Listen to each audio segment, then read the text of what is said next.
Here's what happens when you learn the reality of retirement planning. All right, so a man sent this to me, one of my clients from, well, we'll go into it. And I just asked him if I could repost it on my blog. He said, absolutely. So this is my blog at heritagewealthplanning.com, heritagewealthplanning.com. If you haven't subscribed, or if you haven't gone here, you should. All right, let's see if we can get that to work. And you'll see, it's me because you got this picture of Peaks Island where I used to jump off right there. All right, we used to jump in that cold, cold water. Don't know how I did it, man. Burr. That was where I was raised, right there, old Peaks Island. That's where the boat used to come. You can't really see it here, but the boat used to come to the wharf right there. This is the car ferry, and then the boat would come over here. They've since changed around.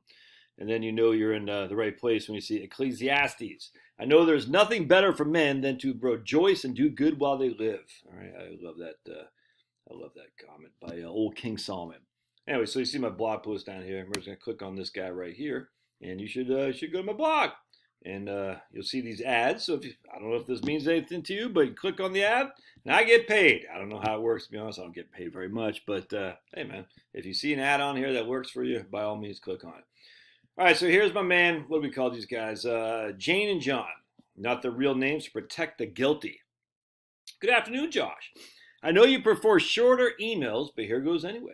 In case you don't remember me, we had a planning session on July 1st, 2023. At that time, I had bought into the prevalent opinions of most retirement experts. For instance, I believed we need well over $1 million saved, and while diligent about saving for retirement, that threshold was still beyond us. 2, I had to wait until 70 to take Social Security to have a monthly income to support my lifestyle. 3, my expenses will continue to rise throughout my lifetime. 4, I could not afford to retire. I could not do it. How dare they? My wife, Jane, stumbled upon your YouTube channel and shared it with me. In the first video I saw, you challenged the notion of expenses increasing throughout retirement. You straightforwardly stated, show me the evidence. Let's see it. The simple question, which I never even considered, led me to reevaluate my retirement planning. I'd always assumed that my expenses would continually increase with inflation. Well, what evidence supported my carefully crafted spreadsheets with moderate returns and ever-increasing costs that made retirement seem like a pipe dream? There isn't any. That's the thing. The evidence isn't there. I met with my investment advisor who ran Monte Carlo simulations based on the 4% rule and little else, and we ran out of money. With the knowledge I had before watching your videos, I determined that I could not retire anytime soon. Later, I watched a video where you pointed out that most retirees are content with their retirement, even though they have saved much less than the experts recommend. I realized that you were right. Every retired person I know is happy, other than wishing they had done so sooner. Watching several more of your videos led me to buy your book, then your online course, and eventually schedule a consultation. And it led him to fondle the like button. Fondle. Give it a smooch. Mwah! Smooch like button. And by the way, my investment courses, I have a course on investments and a course on retirement planning. They're in the Doobie Duke, which you can purchase. Let's see. We learn from my stuff, rules of thumb are great starting points, but should never be the only considerations. Concentrate on projected expenses rather than how much we have saved. That's the critical thing. Concentrate on expenses. Retirement planning starts with expenses. It's not how much you got, it's how much you spend, how much you need. That's got to be the focus. What's going on right there, man? Weird. I'm getting old, dude. Old man Josh. Old man Josh. More often than not, attempting to achieve a 99% likelihood of never running out of money results in leaving a significant legacy rather than enjoying life now. Yep. Sometimes even the best investment advisor is incentivized to maintain assets under management rather than create and use a rational spending plan that may draw down savings over a lifetime. You think? Leverage what we already have in savings and Social Security. Allocate funds for both short-term and long-term needs. The barbell. Retirement is not a distant dream, but it's possible sooner rather than later. Yeah.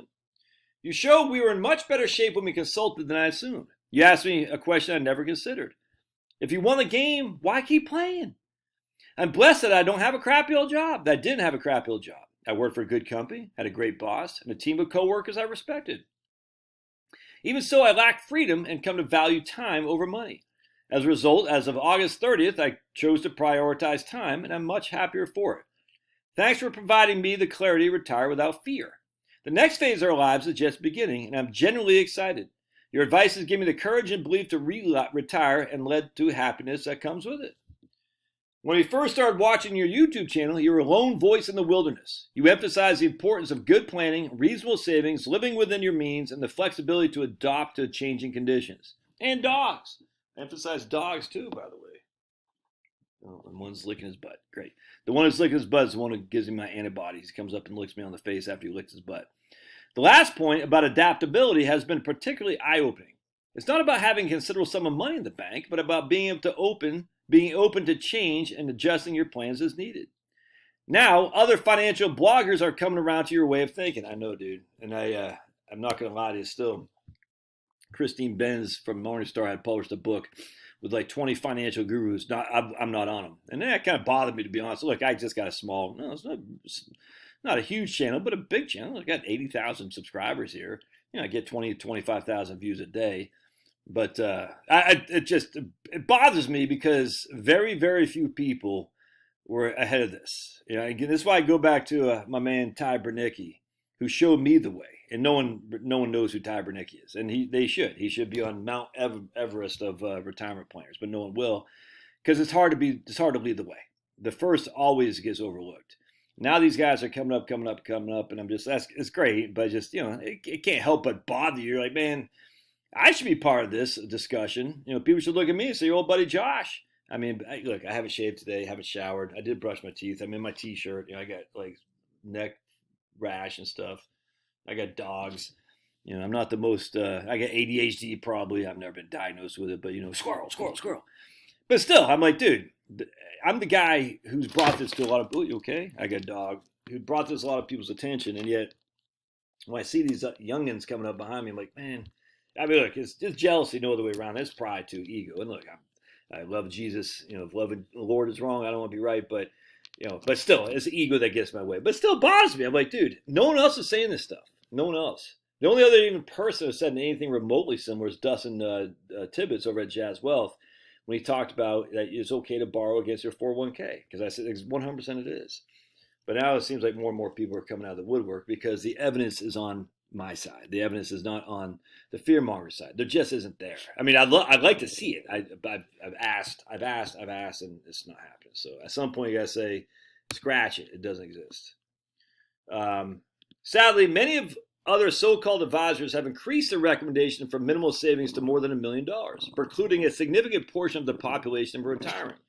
Let's hope those potential retirees have someone as smart as my wife who says, you should listen to this guy. Thanks, Jane and John. And then long-term care stuff too. Again, that's an issue. A lot of people are very, very worried about long-term care. I don't have enough for long-term care. And I said, well, where's the evidence that a vast amount of people are going to need long-term care and they're going to spend a vast amount of money? It doesn't exist. It's just not there. That doesn't mean some of you won't. It doesn't mean some of you won't. But the way you pay for it is your house is paid off. You sell your house and move to a facility. But I have a debt. Well, then you gotta get out of debt. That's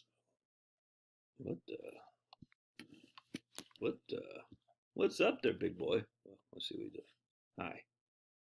Pablo, can you smash the like button? Pablo, can you fondle it? Pablo's gonna fondle the like button. Shh, he fondled the like button. All right. Love your thoughts. God bless. And that's my and I'll put a link if you want to read this article. Thanks now. We'll see you. Oh, there he is. There he is.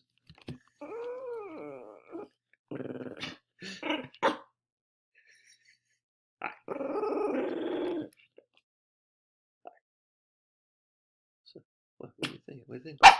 What? How dare you? How dare you? How double dog dare you? What? Whoa!